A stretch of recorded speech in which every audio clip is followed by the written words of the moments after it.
Mais alguma pergunta? Sim. Vamos falar de estrutura psíquica. Tá. Por que, Leonardo, é tão importante saber diagnosticar a estrutura psíquica do paciente e como isso reflete na prática clínica? Isso é uma parte do manter a mente afiada fundamental. Para manter a mente afiada, a gente tem que poder olhar para um paciente que está na nossa frente, desde a primeira sessão, e pensar: esse sujeito que está falando comigo, eu estou diante de uma estrutura neurótica, estou diante de uma estrutura psicótica, estou diante de uma estrutura borderline, autística, perversa. Por que eu tenho que... Por que isso é ter uma mente afiada? Porque aí eu sei quem é a pessoa que está ali na minha frente. Eu sei como é que ela pensa. Eu sei como é que ela lida com seus conflitos. Eu sei em que fase está fixada a sua energia pulsional, por exemplo, e libidinal. Aí eu também sei que defesas ela tem, predominantemente, que ela usa. Como é que ela vai agir comigo na transferência, na relação comigo.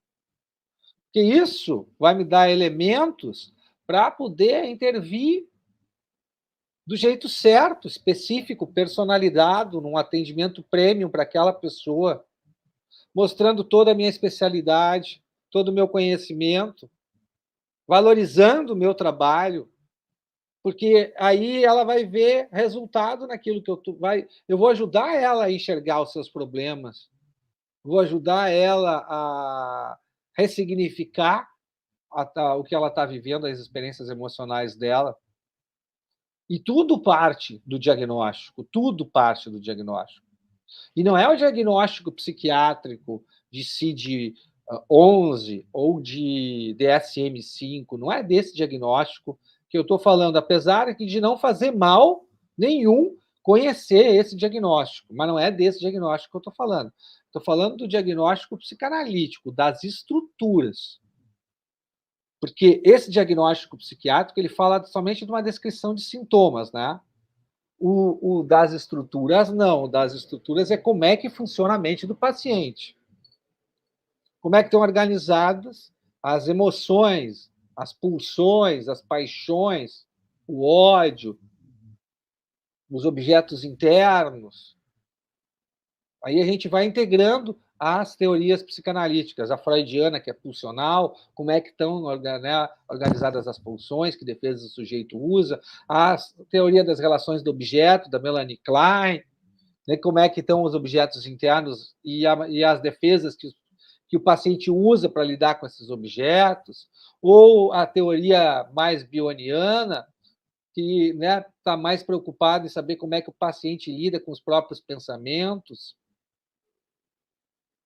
Tudo isso vai nos ajudar a ter aquele tipo de atendimento qualificado que transforma realmente vidas. Porque o nosso trabalho é para transformar a vida das pessoas.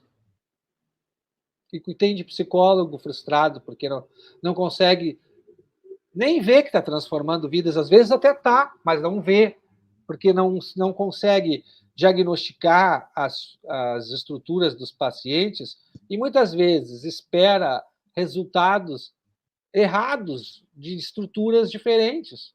Por exemplo, tu não pode esperar um resultado de uma estrutura psicótica, tu não pode esperar o mesmo resultado de uma estrutura neurótica. São resultados diferentes que você tem que esperar. A tua expectativa tem que ser diferente. A tua técnica tem que ser diferente. O manejo tem que ser diferente. Então, era isso que eu tinha a dizer a respeito desta questão. Vamos ver aqui. A Fátima pergunta: e quando o paciente não lembra dos sonhos e vive numa eterna angústia existencial? Existem técnicas.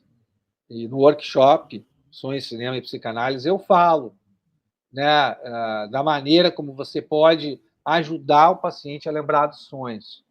É muito comum isso. O paciente não lembra dos sonhos porque ele se defende dos próprios sonhos.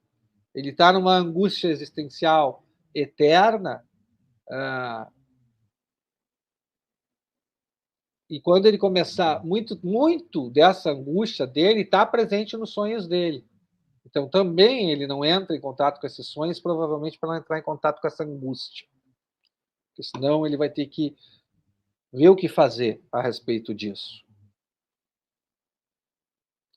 Então, não perde o workshop, Fátima, porque lá eu vou te dar o caminho para ajudar seus pacientes a não esquecerem mais dos sonhos, tá bom? Tem técnicas para ajudar os pacientes a lembrar dos sonhos.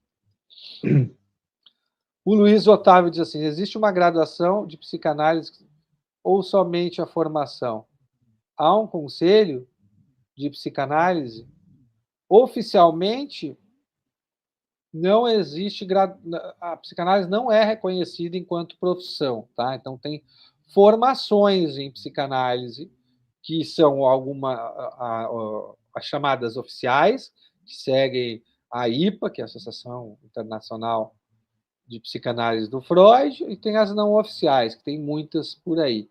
Tem as sérias, oficiais e não oficiais, sérias, muitas, e tem as que não são sérias, né? Então, até porque não é regulamentado.